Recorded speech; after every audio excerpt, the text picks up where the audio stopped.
نکاح پڑھوانے کا مطلب یہ بھی نہیں کہ میں تمہارے چونچلے اٹھانا شروع کر دوں، اپنی حیثیت پہچان کر بات کیا کرو، خشک لہجے میں کہتے ہوئے وہ باہر کی طرف چل دیا۔ تناوش کے ہونٹوں سے خوشی بھری مسکراہٹ غائب ہو گئی تھی، وہ خاموشی سے اس کے پیچھے چل پڑی۔ اپنی حیثیت اسے یاد تھی، اس نے خود کبیر دادا کو یہی دعوت دی تھی کہ وہ صرف نکاح پڑھوا لے، اس کے بعد وہ بے شک اسے رکھیل سمجھ کر رکھے اور رکھیل ہی سا سلوک کرے۔ اس وقت کبیر دادا نے اس سے یہ بھی پوچھا تھا کہ وہ اپنی باتوں سے پھرے گی تو نہیں۔ اس نے اعتماد بھرے لہجے میں کہا تھا کہ وہ اپنے کہے سے 1 انچ بھی نہیں ہٹے گی۔ اس وعدے وعید کے بعد تناوش کا ایک بیوی کے حقوق کے لیے اصرار کرنا کسی طرح بھی نہیں جچتا تھا۔ یوں بھی کبیر دادا کے چہرے پر اپنے لیے پریشانی دیکھ کر اس نے امید کا دامن دراز کیا تھا، لیکن کبیر دادا نے اسے یہ باور کرانے میں 1 منٹ کی بھی دیر نہیں کی تھی کہ اس کا پریشانی ظاہر کرنا اور اس کی محبت کی وجہ سے نہیں، اپنی عیاشی کی وجہ سے تھا۔ وہ تناوش کو اپنی ملکیت سمجھ رہا تھا اور عورت چاہے بیوی ہو یا رکھیل، اس میں حصے دار بنانا مرد کی فطرت میں شامل نہیں۔ تناوش اس کی ملکیت تھی اور اپنی ملکیت پر وہ کیسے کسی دوسرے کا تصرف برداشت کر سکتا تھا۔ ایک محافظ نے کبیر دادا کے لیے بھی دروازہ کھولا ہوا تھا۔ اس کے بیٹھنے تک تناوش دوسری جانب سے گھوم کر اس کے ساتھ ہی بیٹھ گئی۔ راستے میں کبیر دادا سنجیدہ چہرہ لیے بیٹھا رہا۔ تناوش نے کچھ بھی بولنے کی کوشش نہیں کی تھی۔ کبیر دادا کی تلخ بات اسے ابھی تک ہضم نہیں ہو پا رہی تھی، لیکن گھر پہنچنے تک وہ خود کو سنبھال چکی تھی۔ فی الحال کبیر دادا کے نزدیک اس کی کوئی اہمیت نہیں تھی، لیکن کوشش سے وہ اس کے دل میں جگہ بنا سکتی تھی۔ نہ جانے کیوں اس کا دل کبیر دادا کے دل میں جگہ بنانے کا خواہاں تھا۔ وہ اس سے علیحدہ ہونے پر خود کو آمادہ نہیں کر پا رہی تھی۔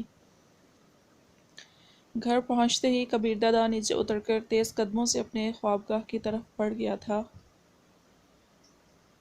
تناوش 1 مرتبہ پہلے بھی وہاں آ چکی تھی، اسے خوابگاہ کا راستہ معلوم تھا اور کسی سے رہنمائی لیے بغیر وہ آسانی سے وہاں پہنچ سکتی تھی۔ اس کے باوجود کبیر دادا کی حرکت پر وہ دل محسوس کر رہ گئی تھی۔ نئی نویلی دلہن کا اتنا تو حق بنتا تھا کہ اسے اپنے ساتھ لے کر چلا جاتا۔ فرنٹ سیٹ پر بیٹھے ہوئے عظیم کو دیکھ کر وہ مسکرا بھی نہیں سکی، حالانکہ گزشتہ روز اسے دیکھ کر وہ ہنسی نہیں روک پا رہی تھی کہ تناوش کی وجہ سے اسے کبیر دادا کے بھرپور تھپڑ کا سامنا کرنا پڑا تھا۔ اب شاید عظیم کے ہنسنے کی باری تھی۔ بجھے دل سے کار سے اتر کر بوجھل قدموں سے خوابگاہ کی طرف بڑھ گئی۔ خوابگاہ میں گھستے ہی اسے کبیر دادا منقش دروازے والی ایک الماری کے سامنے کھڑا نظر آیا۔ الماری میں سے کوئی چیز نکال کر وہ پیچھے مڑا اور اس کے ہاتھ میں سنہری سیال کی 2 بوتلیں دیکھتے ہی تناوش سمجھ گئی تھی کہ وہ کس غلیظ مشروب سے شغل شروع کرنے والا ہے، لیکن وہ جیسے بھی تھا اب اس کا شوہر تھا اور جن حالات میں وہاں پہنچی تھی، اس کے بعد اپنے شوہر کی کسی بات پر ناک منہ چڑھانا معاف نہیں تھا۔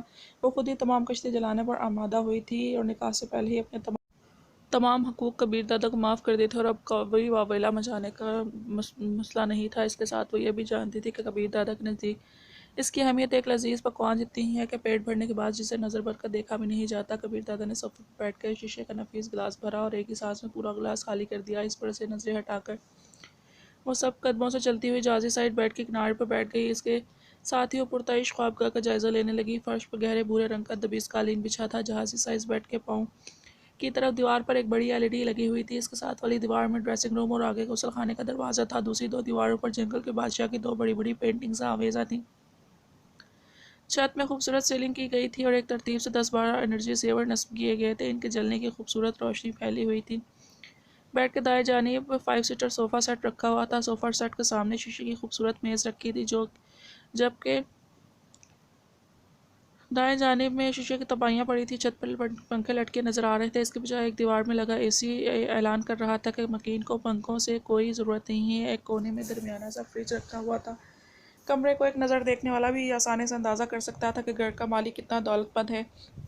اس خوابگاہ کو دیکھتے ہوئے تناوش کی نگاہوں میں اپنے گھر کے منظر کا ابھرا۔ بان کی چارپائی پر بچھی منقش چادر جو زیادہ دھلائی سے اپنی اصل رنگ گم کر چکی تھی، لکڑی کی ایک بڑی پرانی سی میز جس کا نہ ہونا برابر تھا، چھت سے لٹکتا ہوا پرانا پنکھا جو ہوا سے زیادہ آوازیں دیتا تھا، اور وابڈا کی مہربانی سے انہیں وہ آوازیں کم ہی سننے کو ملا کرتی تھیں۔ گرد ختم کرنے کے لیے ہر دوسرے دن کچے فرش پر پوچا پھیرنا پڑتا۔ عمارت اور غربت کا تضاد دکھانے کے لیے 2 تصویریں کھینچی جاتی تو اس کے لیے کبیر دادا کے خوابگاہ کے مقابل ان کا کمرہ غربت کی مکمل تصویر پیش کرتا تھا۔ تمہیں اپنا وعدہ یاد ہے نا؟ یکے بعد دیگرے 3 گلاس حلق میں انڈھیل کر وہ چوتھے گلاس سے ہلکی ہلکی چسکیاں لیتے ہوئے تناوش کو مخاطب ہوا۔ اس کے ایک دم پکارنے پر وہ ہڑبڑا گئی تھی۔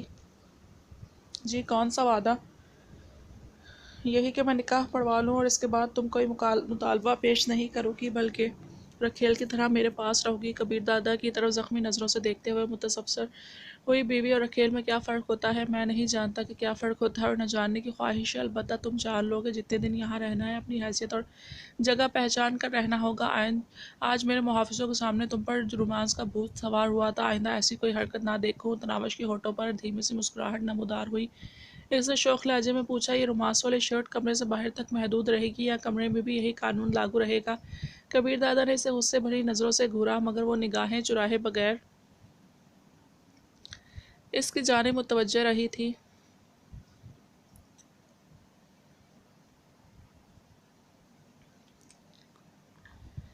یقیناً تم یہاں پر اپنا قیام مختصر کرنا چاہتی ہو؟ وہ اطمینان سے بولی، بات طویل اور مختصر قیام کی نہیں ہے، بس یہ یاد رہے کہ جتنی دن میں یہاں ہوں کسی کام سے نہیں روکو گے، اور آپ باہر مجھے رکھیل کا نام دیتے ہیں، داشتہ کہہ کر میرا تعارف کراتے ہیں یا اس سے بھی زیادہ کسی غلیظ لقب سے پکارتے ہیں، اس سے مجھے کوئی فرق نہیں پڑتا۔ میں اس خوابگاہ میں اپنا تصرف چاہتی ہوں اور یہاں مجھے بیوی کے حقوق میسر رہنے چاہیے، اور بس تم اس قسم کی کوئی شرط منوانے کی مجاز نہیں ہو۔ یہ شرط نہیں، میرا حق ہے۔ یقیناً ایک رکھیل اتنا حق تو رکھتی ہے کہ ایک کمرہ اس کے تصرف میں رہے۔ یہ کہتے ہوئے وہ اس کی طرف بڑھی۔ اب رات کافی ہو گئی ہے، میرا خیال ہے آرام کرنا چاہیے۔ اس کے سامنے قالین پر بیٹھ کے وہ اس کے بوٹوں کے تسمے کھولنے لگی۔ یہ کیا کر رہی ہو؟ اس نے اپنے پاؤں پیچھے سمیٹنا چاہے اس کے دونوں پاؤں پر اپنی گرفت سخت کرتے ہوئے وہ بولی، کیا کہا ہے نا؟ مجھے اپنے کسی کام سے روکنے کی کوشش مت کرنا۔ یہاں جتنے دن رہوں گی آپ کو یہ سب برداشت کرنا پڑے گا۔ یوں بھی یہاں پر آپ کا کوئی محافظ نہیں دیکھ رہا۔ کبیر دادا صوفے کی پشت سے ٹیک لگاتا ہوا بولا، بے وقوف لڑکی، ایسی کوششوں سے تمہیں کچھ نہیں ملنے والا۔ میرا نام تناوش کبیر ہے۔ اگر آپ پیار سے چندہ گڑیا جانو وغیرہ کہہ کر بلانا چاہیں تو مجھے کوئی اعتراض نہیں ہوگا، مگر یہ لڑکی وغیرہ بالکل نہیں چلے گا۔ شوخی بھری لہجے میں کہتے ہوئے وہ اس کے بوٹ اتارنے لگی۔ کبیر دادا افسوس بھرے انداز میں سر ہلا کر رہ گیا تھا۔ وہ الٹی کھوپڑی کی لڑکی نہ تو اس کے غصے کو خاطر میں لا رہی تھی اور نہ اس کے سمجھانے کا کوئی اثر ہو رہا تھا۔ اب اس کا ایک ہی حل کبیر دادا کی سمجھ میں آ رہا تھا کہ جلد از جلد اسے طلاق دے کر رخصت کر دیتا۔ اس کی جرابیں اتارتے ہوئے تناوش نے منہ بنایا، شاید ہفتہ بھر سے ہی جرابیں پہنی ہوں گی۔ اگر پسینے کی اتنی ہی بو لگ رہی ہے تو میری جنابوں کو ہاتھ نہ لگاتی، کسی نے منت تو نہیں کی تھی؟ کبیر کا لہجہ خفگی کا عنصر لیے ہوئے تھا۔ وہ وارفتگی سے بولی، ایسا میں نے کب کہا کہ آپ کے پسینے کی بو مجھے بری لگتی ہے؟ میں نے تو فقط جرابوں کے میلا ہونے کی نشاندہی کی ہے۔ بات کو غلط سمت مت موڑیں۔ یہ کہہ کر اس کے بوٹ اور جرابیں اٹھا کر ریک کی ایک طرف بڑھ گئی۔ جوتوں کو ریک میں رکھ کر اس نے بیٹ کے ساتھ پڑی ہوئی ہوائی چپل اٹھائی اور اس کے پاؤں کے پاس لا کر رکھ دی۔ اس کے ساتھ ہی صوفے پر بیٹھ کر اس کی ٹائی کی گرہ ڈھیلی کرنے لگی۔ کبیر دادا کو اس قسم کی خدمتیں لینے کی عادت نہیں تھی، لیکن وہ خاموش بیٹھا رہا۔ اس کے گلے سے نکال کر تناوش اس کے قمیض کے بٹن کھولنے لگی تھی۔ کبیر نے منہ بنایا، یہ بٹن میں ڈریسنگ روم میں جا کر بھی کھول سکتا ہوں؟ وہ شرارتی لہجے میں بولی، ہاں، مگر اس پر وقت صرف ہوگا، اور جب میری جیسی پیاری بیوی موجود ہو تو آپ کو یہ سب کرنے کی کیا ضرورت ہے؟ اس کی قمیض کے بٹن کھول کر تناوش نے اس کے ہاتھ سے گلاس لینے کی کوشش کرتے ہوئے کہا، بس کریں، اتنا اچھا مشروب بھی نہیں کہ آپ دو موتلے میدے میں انڈیل لیں۔ اس مرتبہ کبیر دادا اپنے غصے پر قابو نہیں رکھ سکا تھا۔ ایک ہاتھ سے تناوش کا بازو پکڑ کر اسے دھکا دے کر دور پھینکتے ہوئے بولا، تم حد سے بڑھ رہی ہو۔ وہ قالین کی وجہ سے تناوش کو چوٹ تو نہیں لگی، البتہ توہین کے احساس سے اس کی آنکھوں میں نمی ابھر آئی، لیکن جب وہ بولی تو اس کے لہجے میں خفت یا شرمندگی کا کوئی عنصر موجود نہیں تھا۔ اچھا، آپ جلدی جلدی یہ کلاس ختم کریں، میں سلیپنگ سوٹ لے کر آتی ہوں۔ یہ کہتے ہوئے ڈریسنگ روم کی طرف بڑھ گئی۔ کبیر دادا اسے حیران بھری نظروں سے گھورتا رہ گیا۔ اپنے رویے پر اس کے دل میں ہلکی سی ندامت ابھری تھی، مگر وہ ندامت دل ہی دل میں مقید رہی۔ اس کا اثر اس نے چہرے پر نہیں آنے دیا تھا۔ وہ ڈھونڈ کر اس کا سلیپنگ سوٹ لے آئی تھی۔ اب یہیں لباس تبدیل کرنا شروع کر دو؟ کبیر دادا نے بظاہر طنزیہ لہجے میں پوچھا تھا۔ تو وہ بے باکی سے بولی، تو یہاں میرے علاوہ اور کون ہے جس سے آپ کو شرمانے کی ضرورت پڑے؟ اور میں تو آپ کی بیوی ہوں نا۔ میرا مطلب جب تک میں یہاں ہوں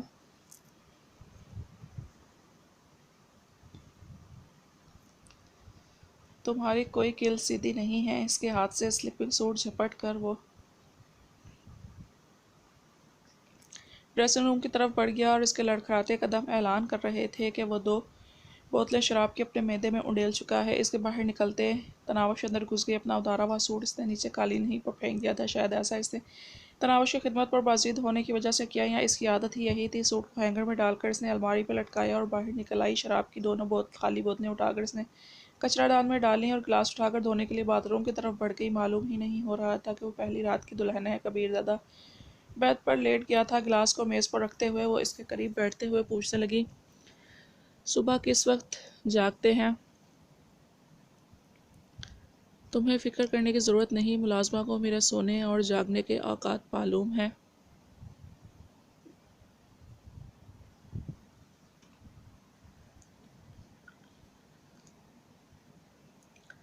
صبح 6 بجے جگا دوں؟ اس کی بیزاری کو نظر انداز کرتے ہوئے تناوش نے معصومیت سے پوچھا۔ وہ زچ ہوتے ہوئے بولا، 10 بجے سے 1 منٹ پہلے مجھے ہلایا تو گردن دبا دوں گا۔ تناوش کھلکھلا کر ہنسی تھی۔ یہی بات اب شرافت سے پہلے ہی بتا دیتے۔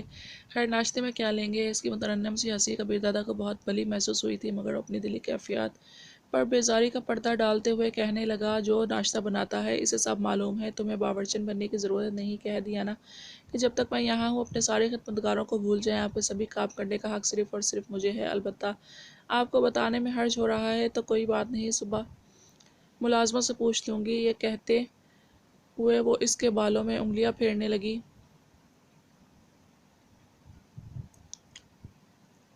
وہ اسے منع کیے بغیر خشک لہجے میں گویا ہوا، جانتی ہو تمہاری ساری کوششیں بیکار اور بے فائدہ ہیں، فضول میں اپنی توانائیاں ضائع کر رہی ہو۔ تمہاری یہاں آمد کا مقصد بھی مجھے معلوم ہے، تمہیں بھی بھولا نہیں ہوگا۔ اگر یاد نہیں ہے تو یاد دہانی کرا دیتا ہوں۔ تم خوبصورت، پرکشش اور جاذب نظر جسم کی مالک ہو، اس سے کبیر دادا کی خوابگاہ میں نظر آ رہی ہو۔ اس کا مطلب یہ بھی نہ لینا کہ کبیر دادا کو خوبصورت لڑکیوں کی کمی ہے۔ تم نے خود آفر کی اور ترس کھاتے ہوئے میں نے منظور کر لی، اس لیے جو 3 دن یہاں گزارنے ہیں آرام سے گزارو، اس کے بعد تمہیں آزاد کر دوں گا۔ تناوش کے ہونٹوں پر پھیکی مسکراہٹ نمودار ہوئی۔ اس کے بالوں میں انگلیاں پھیرنے کا عمل جاری رکھتے ہوئے وہ آہستہ سے بولی، یہ ساری باتیں میں اچھی طرح جانتی ہوں، لیکن آپ کو نہیں معلوم کہ آپ کی وجہ سے مجھے کس عذاب سے چھٹکارا نصیب ہوا ہے، اور پھر میرے غریب خانے پر آپ نے بذات خود آ کر جو میرا مان بڑھایا ہے، اس احسان کا بدلہ تو میں کبھی نہیں چکا سکتی۔ باقی رہا آپ کی خدمت کرنے کا مسئلہ، تو یہ کوئی آپ کو متاثر کرنے کے لیے نہیں ہے۔ ہر مشرقی بیوی اپنے شوہر کی خدمت خوشی دلی سے کرتی ہے، اس لیے جب تک میں یہاں ہوں آپ کے چاہنے یا نہ چاہنے کے باوجود خدمت کرتی رہوں گی، اور جب علیحدہ کریں گے تو خاموشی سے گھر چلی جاؤں گی، یہ سوچ کر کہ بس اب آپ کو میری ضرورت نہیں رہی۔ تمہیں سمجھانا ہی فضول ہے۔ کبیر دادا نے بیڈ سائڈ پر لگا تیز روشنی کا بٹن بند کرتے 0 کا بلب جلا دیا۔